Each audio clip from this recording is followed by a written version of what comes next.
حلیمہ کہتی ہے کچھ دن ایسا ہوا حضور بیمار ہو گئے, طبیعت ٹھیک, حضور بیمار ہو گئے, حضور بیمار ہوئے تو میں نے کہا آپ ابھی جنگل نہیں جائیں گے, اور جب تک کہ طبیعت آپ کی اپنے معمول پہ نہیں آ جاتی اس وقت تک آپ نے جنگل نہیں جانا ہے. حضور نے کہا ٹھیک ہے امی میں نہیں جاؤں گا. حضور 5 سال کے. پھر کیا ہوا, 1-2 دن جنگل حضور نہیں گئے تو عبداللہ دوڑ کر کے آئے, کہنے لگے امی امی غضب ہو گیا. کہا بیٹے کیا ہوا؟ تو کہا کہ ہماری ایک بکری کو بھیڑیے اٹھا لے گئے, بھیڑیے لوگ ہماری بکری کو اٹھا لے گئے. حضور لیٹے ہوئے تھے بستر پہ, اٹھ کے بیٹھ گئے. کہا میری امی کی بکری کو کون لے جا سکتا ہے؟ اٹھ کے بیٹھ گیا. چلو تو قربان جائیں, 5 سال کے بچے بھی اتنی ہمت کی بات کرتے ہیں. ارے جو بھیڑیے کا نام سن کر کے سو جائیں, آنکھیں بند کر کے دبک جائیں, وہ بچے ہوتے ہیں نا, بچے ہوتے ہیں. ارے بچے بھیڑیے کا نام سن کے کیا دبکتے ہیں, اچھے بھی دبکتے ہیں بھیڑیوں کا نام سن کر کے. اور بھیڑیا جنگل میں سامنے آ جائے. میں یہ بات نہیں کہنا چاہتا میلاد کی محفل میں, اگر کہتا تو ایسا کہتا کہ بھیڑیوں کو دیکھ کر کے اچھی اچھوں کے وضو نہیں غسل بھی ٹوٹ جاتے ہیں, بھیڑیے وہ ہوتے ہیں. لیکن کہنا نہیں ہے مجھے, کیونکہ مجھے حضور کا میلاد, حضور کا بچپن بیان کرنا ہے. تو بھیڑیے وہ ہوتے ہیں. اور 5 سال کے پیغمبر کہنے چل تو میری ماں کی بکری کون لے کر کے گیا؟ حلیمہ کہتی ہے اے میرے بیٹے محمد, وہ بھیڑیے جانور ہوتے, انسان کو کھا جاتے. تو امی کا کوئی بات نہیں, چلیے تو صحیح چلے.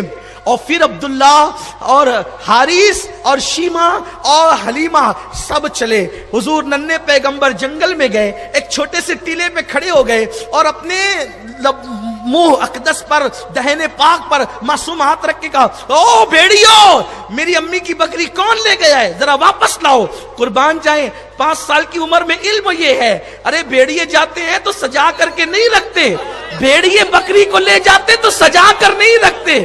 بھائی آپ لوگ ڈسکوری پر بہت زیادہ جو ہے وہ دیکھتے رہتے ہیں نا کہ جانور وہ کیا کرتے ہیں, کیسے کرتے ہیں, تو یہ ساری چیزیں آپ لوگ بھی دیکھتے رہتے ہیں, آپ کی معلومات میں ہیں.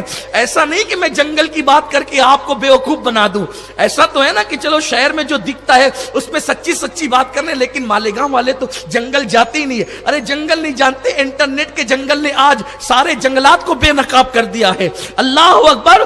تو بھیڑیے جو ہے وہ بکری کو سجا کر کے لینے رکھنے کے لیے نہیں جاتے. ادھر ہاتھ آیا شکار, ادھر اٹھا کر کے کھا لیا. ان کے یہاں اس دور پہ ان کے فریج کا تصور کوئی ہے کہ سنبھال کر کے رکھیں گے؟ اور اس دور میں تو فریج بھی پیدا نہیں ہوئی تھی نا. تو اگر کوئی کہتا کہ چلو ٹھیک ہے کہ چند بھیڑیے لے گئے تو کہا کہ آج ناشتہ کر لیا, پیٹ بھر گیا, دوپہریا بھی ہو گیا, کل دیکھیں گے. لیکن ایسا بھی تو نہیں ہے. بھیڑیے ادھر لے گئے, ادھر چٹ کر گئے, وہ رکھتے کب ہیں. لیکن یہ حضور کی شان ہے 5 سال کی عمر میں, میرے نبی کا مبارک بچپن. او بھیڑیوں میری امی کی بکری واپس کرو. یعنی حضور بتا رہے ہیں بکری کھائی نہیں گئی ہے, بکری رکھی گئی ہے, بکری رکھی گئی ہے, میری امی کی بکری واپس کرو. یہ چیز تو شیمہ کے لیے, عبداللہ کے لیے, حارث کے لیے, اہل حوازن کے لیے حیرت کی بات تھی نا کہ بھیڑیوں سے بھی بکری منگائی جا سکتی ہے. لیکن جیسے حضور نے یہ بات کہی, یہ بات تاریخ میں موجود ہے کہ بھیڑیے بکری لے کر کے آئے. تو حضور نے کہا تمہاری ہمت کیسے ہوئی میری امی کی بکری لے جانے کی؟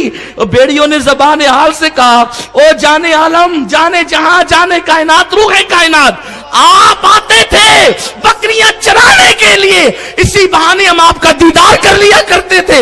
جب آپ آئے نہیں تو ہم نے یہ سوچا کہ نبی کی امی کی بکری اٹھا کے لے جائے. حضور بکری چھڑانے کے لیے تشریف لائیں گے, اسی بہانے حلیمہ کا بھی کام ہو جائے گا اور اپنا بھی کام ہو جائے گا. حضور کا, میرے نبی کا بچپن.